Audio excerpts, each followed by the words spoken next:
So listen, man, we see Randy Savage debut for Vince McMahon's World Wrestling Federation, and we also meet very quickly into his run here, his new manager.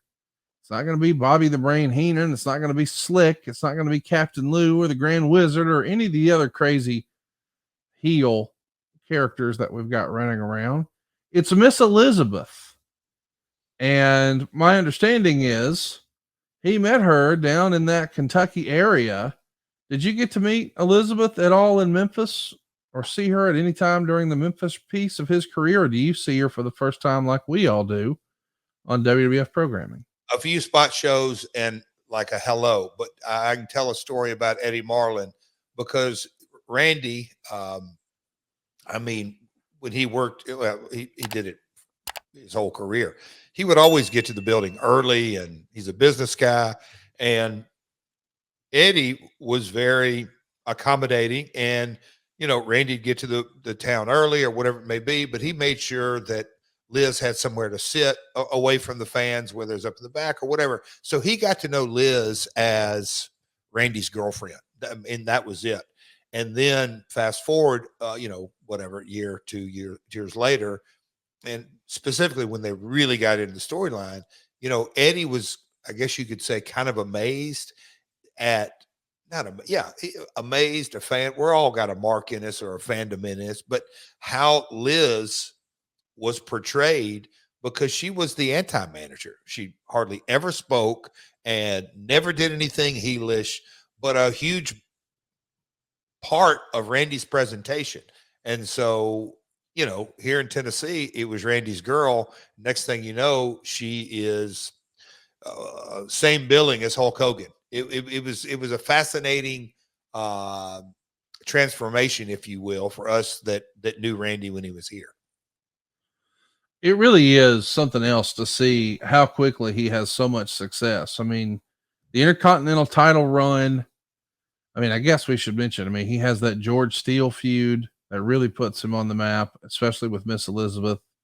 But then this Intercontinental title run, and he becomes synonymous with that new Reggie Parks title, that new design, puts on an absolute classic with Ricky Steamboat at WrestleMania 3. And he just has so many major moments. It feels like, hey, he's just at WrestleMania with George the Animal Steel. That's a big deal. He beats it in 3. And then in 4, he wins the world title. He becomes the tournament winner to crown the new world champion. And then a year later, the Mega Powers explode. And that's the angle. That's the story that really hooked me as a young wrestling fan. It was such a big part of my fandom. These two guys together, everyone my age had their action figures. They were even posed like that, but these were just the iconic characters of the World Wrestling Federation. But that success at WrestleMania continues because WrestleMania 6, he's working with Dusty Rhodes. And WrestleMania 7, he's going to be in another big match. This time it's the retirement match for the Ultimate Warrior. WrestleMania 8, he's working with Flair. You're seeing all of this progress as you're, being a young fan, to cutting your teeth and getting in the business, to now we're making towns and getting some success. And your man Randy is still blowing up. What'd you think seeing him take on Hulk Hogan and later Ric Flair for the world title at WrestleMania? That's as big as it gets, right? Can we go back just real quick? You said, and I love it because Conrad, you always come up with kind of the belt footnote. Did he make this? Would you call it? Because it's over my, what is that? Reggie Parks made the Intercontinental title that's over your belt and over your shoulder, and they had a different Intercontinental title design before. Which one was that? Or it was a trophy belt. It was just a 5-plater. It's in the same style as like the ones that. Oh wait, did Pedro have it? Not Pedro. All those guys held it, but when Tito gets it, Tito's sort of the transitional champion for the new belt. And then, of course, we know he's going to drop it to Randy Savage. And that belt really rises to prominence around the same time that Vince is going national. So when people start to think about an Intercontinental champion, a lot of our listeners probably think of Randy Savage as being the first guy in their fandom they remember with that title. And mine. That's kind of where I was going with it. Because, look, not until look, I was a magazine guy, obviously just hanging around wrestling offices, but so Pat Patterson, Pedro, the other IC champs. So Randy really was the first one, but technically Tito, are you telling me, was the first one with the Reggie Parks design? Yes, but he dropped it to Randy, and Randy Technically. Okay. blew it up. For me, Conrad, yes, I was in the business, but if there's a talent that look, born and raised around here with Lawler, but that's when, because I knew Randy, not great, but well enough, and knew that the ups and downs him and my father had.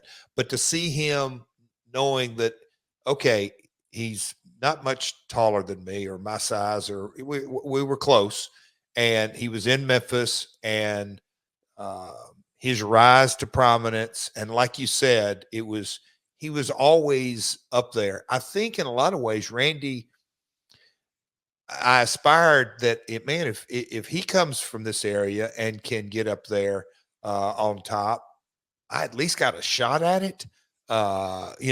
I've always thought Randy was, like I said, they broke the mold. He's such a unique talent. His in-ring style is different. His promo style, he made everything his own. I mean, even his psychology was a little bit different.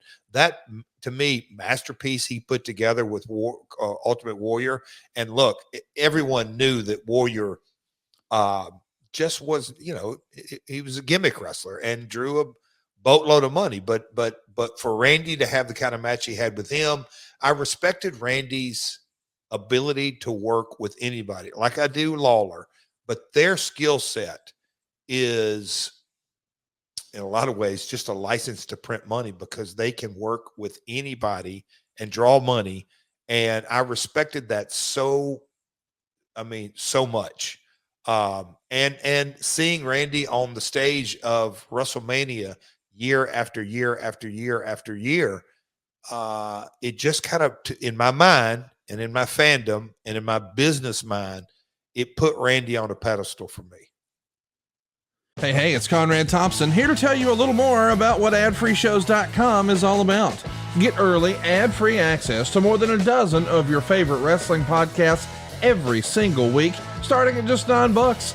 That's less than 20 cents an episode each month. And yes, you can listen to them all directly through Apple Podcasts or your regular podcast apps. How easy is that?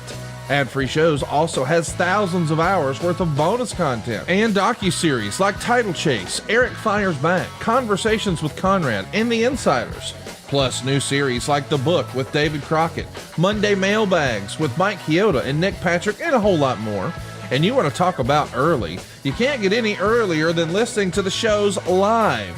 You can be a part of the live studio audience as we record the podcast.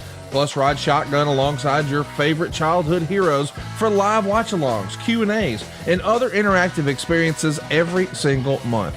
Come on now, see for yourself what thousands of other wrestling fans from around the world have discovered, that AdFreeShows.com is the best value in wrestling. Check it out today, and hey, when you do, the first week is completely free. AdFreeShows.com.